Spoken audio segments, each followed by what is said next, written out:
రాబోయే 4.5 నెలల్లో షార్లెట్ నగరంలో జరగబోతున్న టీటీఏ మెగా కన్వెన్షన్ కోసం సన్నాహక కార్యక్రమాలు అధికారికంగా ప్రారంభమయ్యాయి. స్థానిక కమిటీ సభ్యుల సమావేశంలో కన్వెన్షన్కు సంబంధించిన కీలక ప్రణాళికలు, కార్యాచరణపై సుదీర్ఘంగా చర్చించారు. ఈ ప్రతిష్టాత్మక వేడుకను అత్యంత చిరస్మరణీయంగా మార్చాలని పట్టుదలతో ప్రతినిధులు ఈ సమావేశాన్ని నిర్వహించారు. వాలంటీర్ల నియామకం.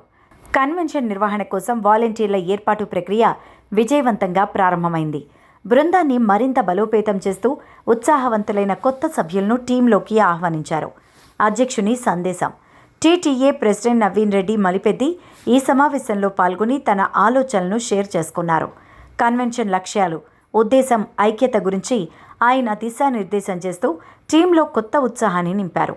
రాబోయే రోజుల్లో తెలుగు కమ్యూనిటీ మొత్తాన్ని ఏకం చేసేలా అత్యంత భారీ స్థాయిలో ప్రభావవంతంగా ఈ కన్వెన్షన్ నిర్వహించాలని తీర్మానించారు.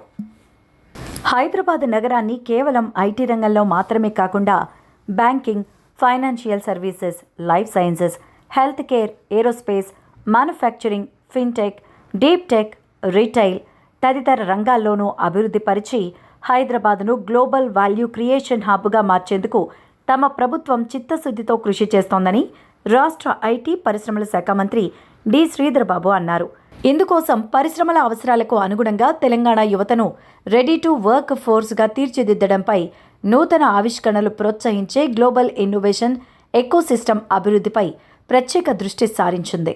నానక్రామ్గూడ ఫైనాన్షియల్ డిస్ట్రిక్ట్స్లో అంతర్జాతీయ బీమా దిగ్గజం హార్ట్ఫోర్డ్ 1.5 లక్షల చదరపు అడుగుల విస్తీర్ణంలో 1200 మంది ఉద్యోగుల సామర్థ్యంతో ఏర్పాటు చేసిన ది హార్ట్ఫోర్డ్ ఇండియా టెక్నాలజీ సెంటర్ను మంత్రి లాంఛనంగా ప్రారంభించారు. ఈ సందర్భంగా మంత్రి శ్రీధర్ బాబు మాట్లాడుతూ అంతర్జాతీయ విస్తరణలో భాగంగా 2 శతాబ్దాల ఘన చరిత్ర కలిగిన హార్ట్ఫోర్డ్ హైదరాబాద్ను ఎంపిక చేసుకోవడం ఇక్కడి ప్రతిభకు, డిజిటల్ ఇంజనీరింగ్లో మన నాయకత్వానికి దక్కిన గుర్తింపుగా భావిస్తున్నామన్నారు. కార్యక్రమంలో Hartford president Maurice Tucker, chief marketing and communications officer Claire Burns, CIO Shekhar Pannala, Hartford India MD and head Surya Tamiraju, CTO Imran Malik తదితరులు పాల్గొన్నారు. అమెరికా అధ్యక్షుడు డొనాల్డ్ ట్రంప్ ఇతర దేశాలపై విధించిన అదనపు సుంకాలను అమెరికా సుప్రీంకోర్టు తోసిపుచ్చిన సంగతి తెలిసిందే. అమెరికా కాంగ్రెస్ అనుమతి లేకుండా వేసిన ఈ సుంకాలు చెల్లవని తీర్పు కూడా వెలువరించింది. ఈ తీర్పుపై అమెరికా అధ్యక్షుడు డొనాల్డ్ ట్రంప్ మరోసారి స్పందించారు. సుప్రీంకోర్టు తీర్పును అలుసుగా తీసుకుని ఏ దేశమైనా ఆటలాడాలని చూస్తే భారీ టారిఫ్లు విధిస్తానంటూ హెచ్చరించారు.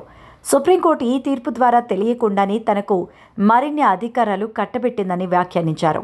కొన్ని దేశాలు అమెరికాను దశాబ్దాలుగా కొల్లగొట్టాయని ఆరోపించారు. సుప్రీంకోర్టు తీర్పును ఆధారంగా చేసుకుని ఇష్టానుసారంగా వ్యవహరించాలని చూస్తే ఇటీవల అంగీకరించిన సుంకాల కంటే భారీగా ఎదుర్కోవలసి ఉంటుందని స్పష్టం చేశారు. ఈ మేరకు ఆయన తన ట్రూత్ సోషల్ మీడియాలో ఈ హెచ్చరిక జారీ చేశారు. పలు దేశాలు ఈ తీర్పును స్వాగతించాయి. గత ఏడాది సంక్రాంతికి రిలీజ్ అయిన సంక్రాంతికి వస్తున్న మూవీ భారీ బ్లాక్ బస్టర్ అందుకున్నప్పటికీ విక్టరీ వెంకటేష్ ఎప్పటిలాగే ప్రాజెక్ట్ ఎంపికలో తొందరపడకుండా ముందుకు సాగుతున్నారు. మధ్యలో మెగాస్టార్ చిరంజీవి నటించిన మనశంకర్ వరప్రసాద్ గారు సినిమాలో క్యామియో పాత్రలో కనిపించిన వెంకటేష్ వెంకీ గౌడగా తన యాక్టింగ్తో ప్రశంసలు అందుకున్నారు. ప్రస్తుతం ఆయన త్రివిక్రమ్ శ్రీనివాస్ దర్శకత్వంలో రూపొందుతున్న ఫ్యామిలీ ఎంటర్టైనర్ ఆదర్శ కుటుంబంలో నటిస్తున్నారు. ఈ సినిమాను దసరా కానుకగా రిలీజ్ చేయాలని మేకర్స్ ప్లాన్ చేస్తున్నారు.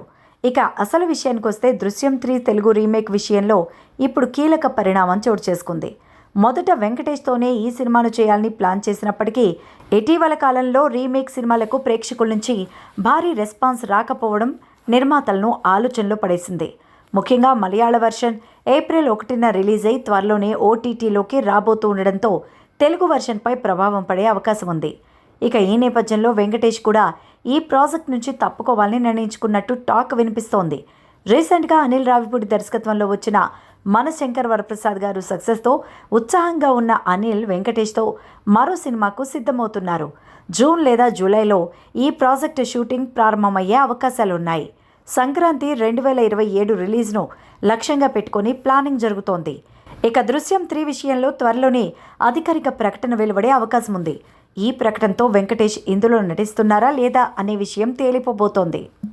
కేరళ స్టోరీ 2 ట్రైలర్ విడుదలైనప్పటి నుంచి సోషల్ మీడియాలో చిత్ర పరిశ్రమలో పెద్ద యుద్ధమే నడుస్తోంది. ముఖ్యంగా దర్శకుడు కామాఖ్య నారాయణ సింగ్, నటుడు ప్రకాష్ రాజ్, దర్శకుడు అనురాగ్ కశ్యప్ల మధ్య మాటల యుద్ధం తీవ్ర స్థాయికి చేరుకుంది. కొచ్చి ఎయిర్పోర్ట్లో మీడియాతో మాట్లాడిన అనురాగ్ కశ్యప్ ఈ సినిమాపై అత్యంత కఠినమైన పదజాలాన్ని ఉపయోగించారు. ఆయన ఈ చిత్రాన్ని ప్రచార చిత్రం, చెత్త సినిమా అంటూ కొట్టిపారేశారు.